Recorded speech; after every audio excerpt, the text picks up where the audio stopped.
So I was thinking about the question, why do I like Southern food?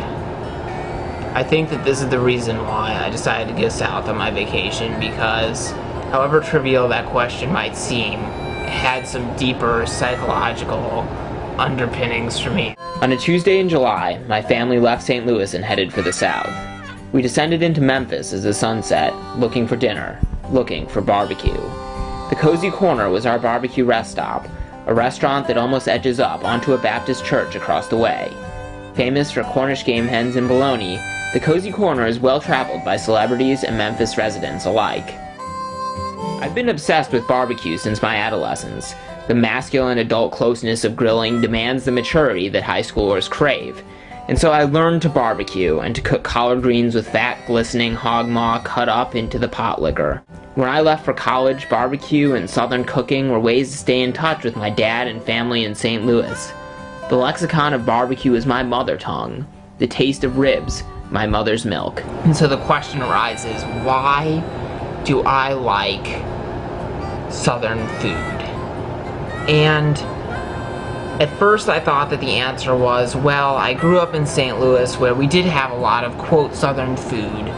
But St. Louis is a town that's on the Mississippi. It's the gateway to the West. It's where the Arch is. It's a place that's really at the center, that's torn between East and West, that's torn between North and South. And so to find my identity, I needed to go south. I needed to test the hypothesis that the South was who I was, even though I grew up in a place that was North and South.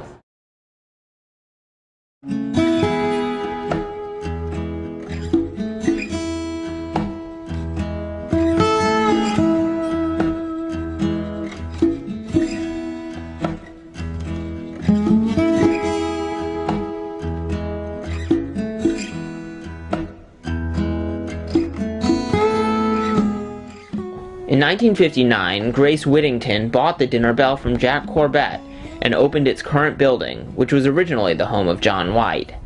Diners eat together at a communal table, spinning the lazy Susan to the left, and the food, the glorious food, the lima beans and red beans and corn and sweet potato casserole, and cabbage and greens, and potato salad and coleslaw and baked ribs, and sausage, smoked sausage, all together on that table, spinning around for everyone to take their share before passing on to the left, always to the left, and watching carefully their neighbor take just one more bite of sweet potato casserole before the dessert, invariably yellow cake with chocolate boiled icing. What? With not as smooth of a texture. Yeah, a little bit lumpy, but not as lumpy as I make it.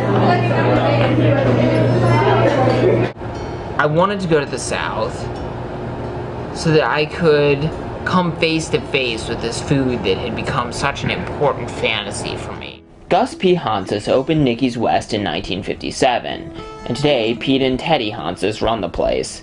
The Hanses are a Greek family, but the food is thoroughly Southern, from fried chicken livers to chocolate cream pie. At lunchtime, the dining room fills with a diverse crowd, white and black businessmen and mechanics and tourists who've heard of the place.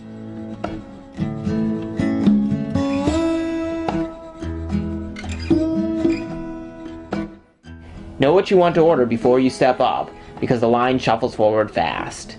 Meals, however, linger on well into the afternoon, over tables that groan with caloric abundance.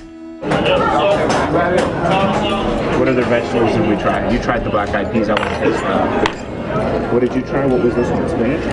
Green. These fried green tomatoes are so much better than the ones we Wait, had. is this the same thing? You got a different green. No, I didn't. Yeah, they are different. Yours are longer. Mine are cut up in little pieces. These fried green tomatoes are so much better than the ones we had. You should try. I'll try one. I'm waiting for Zach to finish filming his food. They actually taste like sour, like green tomatoes. Can I try a little one? Yeah. We can all share. It's pretty good. Actually, Your money goes a lot further than that. What's that? a lot. What is that? $14 a person again?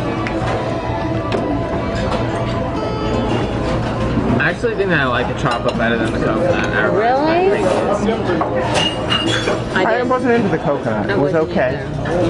I thought you liked the coconut. No, I meant the chocolate. I You did like like the the coconut, coconut. I did. I think the custard and the coconut and kernel.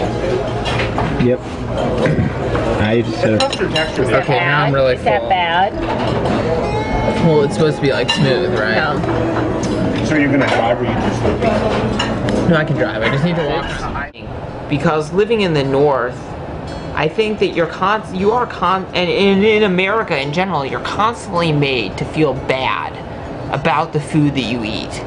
We're constantly told in the media that you should feel wrong, you should feel guilty, you should feel sinful about eating dessert, about eating fried chicken. These foods are bad for you. It's wrong to eat these foods, that you should eat foods that are good for you. And it's not only that you should eat those foods because they're good for you and that will make you better as an individual, but there's this kind of societal guilt that like you make society bad if you eat foods that are bad for you. And in the South, it's the complete opposite, really. That the food in the South is about being free from those kinds of expectations that are very destructive, psychologically, societally, and on an individual and on a collective level.